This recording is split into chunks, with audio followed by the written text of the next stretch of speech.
हिंदुस्तान। जिसने कभी रिफाइनरी का गेट जाके ही देखा नहीं तो उन्हें क्या पता रिफाइनरी के बारे में। रेगिस्तान के धुरों में बढ़ती तपन के साथ साथ राजनीतिक गर्माहट भी दिन ब दिन तेज हो रही है। सूबे की सबसे हॉट सीट कही जाने वाली बाड़मेर जैसलमेर की लोकसभा सीट पर सभी प्रत्याशियों ने प्रचार में पूरी ताकत झोंक दी है। इस सीट पर कांग्रेस से उम्मीदवार बेनीवाल मैदान में है तो बीजेपी ने एक बार फिर मौजूदा सांसद कैलाश चौधरी पर भरोसा जताया है, लेकिन शिव से निर्दलीय विधायक रविंद्र सिंह भाटी ने निर्दलीय तार ठोककर मुकाबले को त्रिकोणीय बना दिया है। बीती रात कांग्रेस प्रत्याशी उम्मीदवार ने जैसलमेर शहर में रोड शो किया। स्थानीय गलीसर चौराहे से रवाना हुआ रोड शो आसानी रोड, गोपा चौक, मुख्य बाजार होते हुए हनुमान सर्किल पहुंचा, जहां पर बेनीवाल ने महात्मा गांधी की प्रतिमा पर माल्यार्पण किया। रोड शो के दौरान स्थानीय लोगों ने फूल मालाओं से बेनीवाल का स्वागत किया। बाद में मीडिया से बात करते हुए बेनीवाल ने रविंद्र सिंह और कैलाश चौधरी पर जमकर जुबानी हमला किया। बीते दिनों रविंद्र सिंह ने रिफाइनरी को लेकर कांग्रेस नेताओं पर भ्रष्टाचार के आरोप लगाए थे। उसका जवाब देते हुए बेनीवाल ने कहा, जिन लोगों ने कभी रिफाइनरी का गेट भी नहीं देखा उन्हें रिफाइनरी के बारे में क्या पता। हमने रिफाइनरी में स्थानीय लोगों को रोजगार दिलाने के लिए संघर्ष किया है। मुकाबला त्रिकोणीय होने के सवाल पर जवाब देते हुए उन्होंने कहा कि विधानसभा चुनाव में परिस्थितियां अलग से कांग्रेस से बागी तथा आयल से भी प्रत्याशी मैदान में थे, इसलिए रविंद्र सिंह जीत गए, लेकिन अब परिस्थितियां अलग हैं। रही कैलाश चौधरी की बात तो 2019 में बीजेपी का आयल से गठबंधन था, इसलिए जीत गए थे, लेकिन अब कांग्रेस और आयल का गठबंधन है।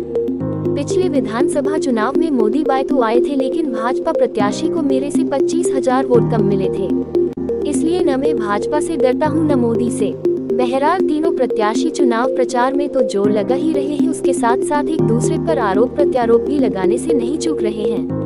अब किसके सिर ताज सजेगा इसका फैसला तो जनता 26 अप्रैल को मतदान करके तय करेगी, लेकिन उससे पहले रेतीले धोरों में राजनीति उफान पर है।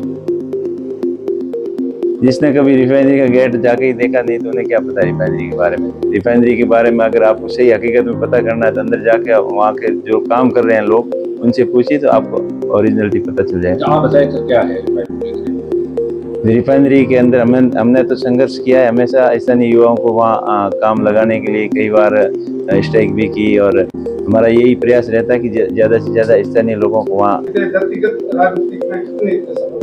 देखिए, कांग्रेस पार्टी हमेशा सिद्धांत और मुद्दों पे चुनाव लड़ती है। जातिगत का कोई मुद्दा नहीं है। यहाँ सभी 36 कौम के भाई सब मिल के चुनाव लड़ रहे हैं। ऐसा कोई नहीं है कि ये जाति उसमें ये जाति उसमें। ऐसे तो चुनावी कुछ लोग अपना फायदा उठाने के लिए ऐसे मुद्दे छोड़ते हैं और आपसी लड़ाने की कोशिश करते हैं, लेकिन मैं तो बाड़मेर जैसलमेर की जनता से हमेशा यही अपील करता हूँ कि चुनाव के अंदर शांति बनाए रखें। किसी भी जातिवाद या धर्म या सांप्रदायिक मुद्दे को हावी करके इस चुनाव में माहौल खराब नहीं करें। सर, आपके सामने एक मंत्री है जो पहले जीत चुके वो है, फिर एक विधायक है शिव से, वो आपके सामने टफ कंटेंडर किसको मानते हैं आप? आपके साथ से टक्कर रहेगी आपकी?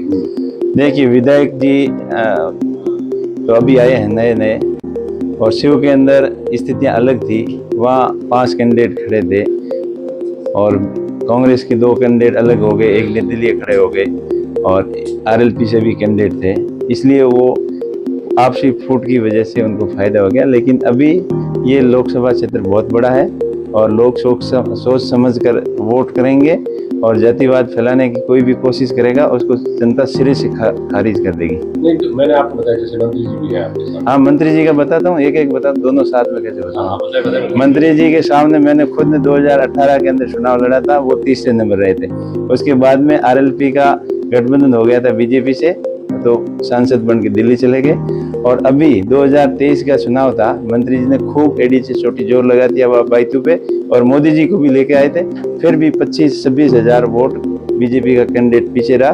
तो मुझे ना तो मोदी जी से खतरा है ना मंत्री जी से खतरा है और बाड़मेर की जैसलमेर की जनता का आशीर्वाद कांग्रेस पार्टी के प्रति है और मुझे पूरा भरोसा है कि इस बार बाड़मेर जैसलमेर की जनता आशीर्वाद देगी।